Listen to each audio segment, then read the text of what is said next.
Bismillahirrahmanirrahim. Assalamualaikum warahmatullahi ta'ala wabarakatuh. Sampurasun. Allahumma ihdinas siratal mustaqim. Allahumma ihdinas siratal mustaqim. Allahumma ihdinas siratal mustaqim. Rabbi srahli sadri wa yassirli amri wahlul uqdatam min lisani yafqahu qawli. Bapak pimpinan yang saya hormati, serta Bapak Dewan di Komisi 10 yang sangat saya hormati, rekan-rekan seperjuangan yang saya sangat banggakan, juga wakil rakyat yang berada di pinggir saya dan belakang saya. Terima kasih Bapak. Bapak dengan hebat menyuarakan aspirasi kami.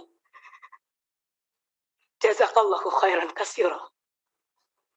Perkenalkan, nama saya Lina Kurniati, SPD. Bukan sarjana pemberi dosen, tapi benar-benar sarjana yang qualified di bidang pendidikan. Insya Allah, karena terbukti murid-murid saya selama saya mengajar hampir 20 tahun, sudah banyak yang menjadi pengabdi-pengabdi di Ibu Pertiwi ini, Pak. Barakallah buat ibu-ibu guru dan bapak guru di negeri ini. Aplaus buat Anda semua.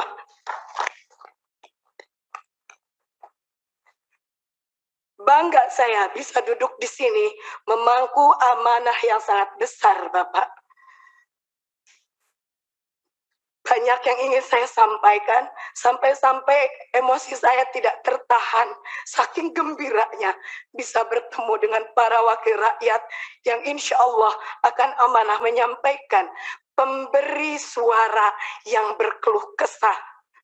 Bapak, bukan kami ingin diistimewakan. Terkait regulasi P3K di RDPU Komisi 2 bersama Pak Samsul Rizal, saya mengatakan saya dan rekan-rekan akan terima regulasi ini dengan senang hati. Meskipun kami mengharapkan Kepres PNS tanpa tes untuk guru-guru, karena kami layak. Kami pentransfer ilmu. Saya sampai merinding mendengar yang terhormat Kang Dede Yusuf berkata di TikTok, saya banggakan. Kami itu jantungnya negeri. Saya yakin dengan adanya RDPU ini, semua pemangku kebijakan yang ada di negeri ini mendengar kalau kami objek tertindas. Sudah jelas di Dapodik kami ada, tinggal diangkat. Sudah jelas dedikasi kami, tinggal diberi SK. Kami tidak meminta gaji yang spektakuler, tapi kami ingin diakui. Pak Jokowi lihat kami. Baru-baru ini, statement Mas Nadiem, maaf, karena kami di Dinas Pendidikan, kami pendidik. Maaf Mas Nadiem, statement Mas Nadiem membuat polemik baru di antara kami semua. Kalau memang dana untuk penggajian P3K seperti yang Mas Nadiem omongkan, tolong pisahkan DAU yang turun ke kabupaten atau kota, dibedakan Pak amplopnya, dicap, ditulis ini untuk pendanaan P3K. Kami bukan boneka, Pak. Kami bukan boneka yang bisa digonjang-ganjing.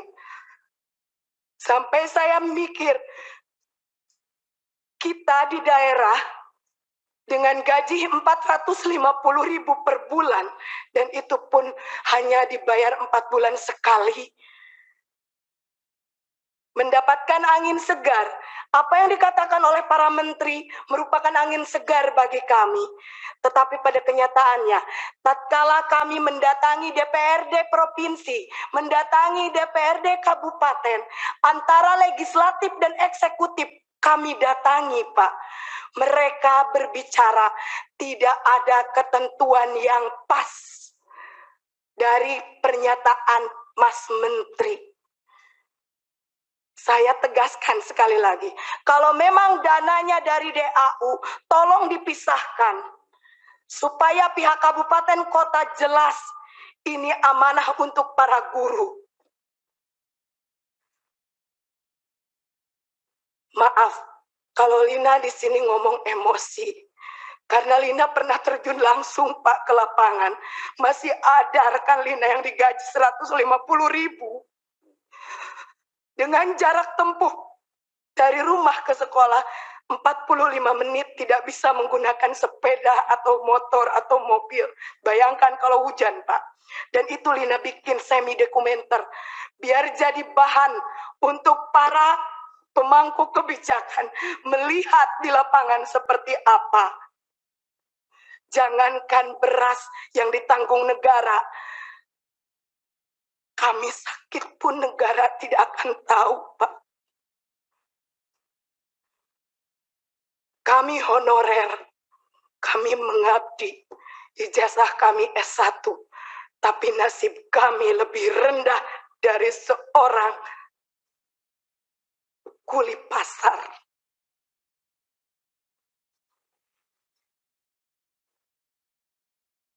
Allahu Akbar. Kami memohon adanya penambahan kuota atau formasi. Kalau memang regulasi P3K tetap harus kami ikuti. Kami memohon adanya penambahan kuota atau formasi sesuai dengan jumlah honorer yang ada di lapangan. Atau kalau secara kasarnya, angkat semua honorer yang sudah terdaftar di Dapodik. Adapun kesalahan Dapodik bisa diadakan perbaikan. Karena kami yakin bapak-bapak yang ada di Kemendikbud, bapak-bapak sebagai pemangku kebijakan lebih cerdas dari kami. Yang nomor 2, memohon adanya pembenahan regulasi dan pemetaan formasi. Contoh, karena saya bekerja di Kabupaten Garut, salam Bapak Bupati Kabupaten Garut, izinkan saya menyampaikan amanah Bapak. Yang terjadi di Kabupaten Garut, dari 8.801 guru honorer yang ada, hanya tersedia 196 formasi dari 8.801. Contoh kedua, realita formasi untuk guru PAI yang sangat kurang dan hampir tidak ada di beberapa wilayah se-Jawa Barat. Dan ini skup nasional pun sama, Pak. Padahal kita tahu yang namanya kuota, yang namanya formasi untuk guru PAI sangat penting. Bukankah kita berkeadilan? Tetapi ternyata regulasi yang digulirkan oleh pemerintah jauh dari kata berkeadilan. Jangan menjadikan kami sebagai objek tertindas. Jangan jadikan kami hanya sebagai tim hore di regulasi P3K ini. Lihat keberadaan di lapangan. Indonesia darurat guru. Dan yang mencakupi di setiap sekolah itu adalah guru honorer. Yang ketiga, memohon adanya penambahan afirmasi berdasarkan masa kerja dengan cara di grade dari 3 sampai 5 tahun masa kerja, 5 sampai 10 tahun masa kerja, 10 sampai 15 tahun masa kerja, 15 tahun masa kerja sampai selanjutnya.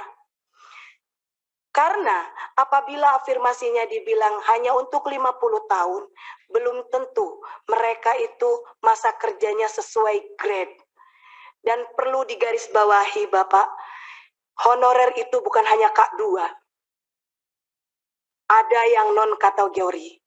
Ari non kategori mapak mudab dabun, tekaluhur tekahanap sur bahasa pasantren. Jadi di tengah-tengah, Bu, mereka tidak diakui.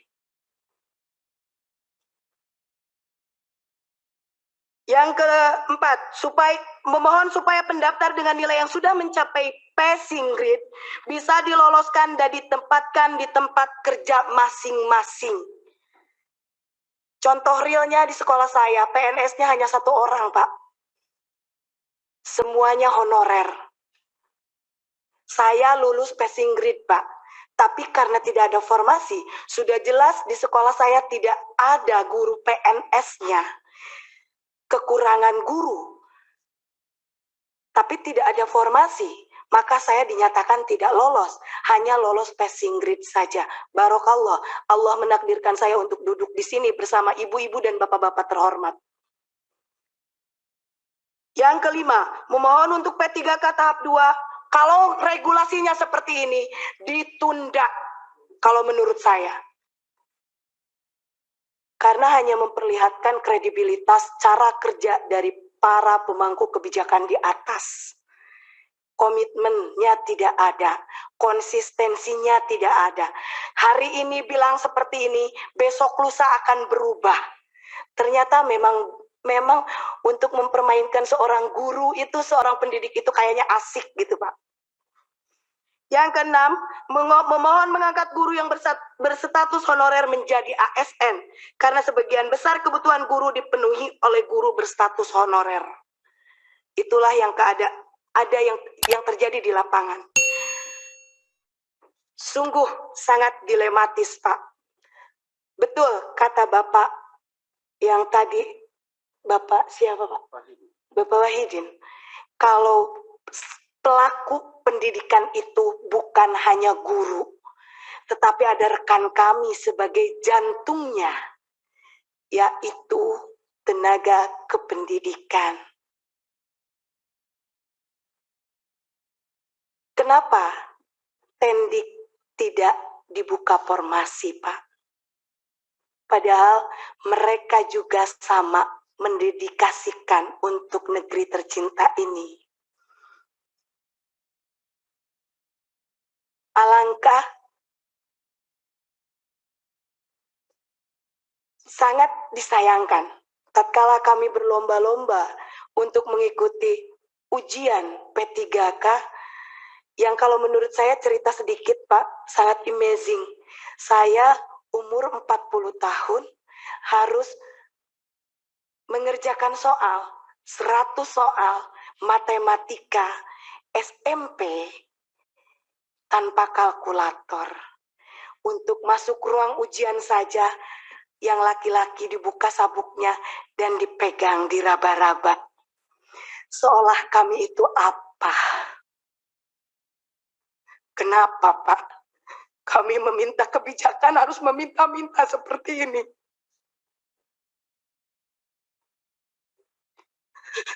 Padahal kami itu terhormat, Pak. Dari mulai kabupaten kota kami menangis, memohon. Kenapa, Pak? Padahal kami bukan koruptor. Kami pencetak generasi bangsa. Kami tidak akan beraksi selama masih bisa diplomasi.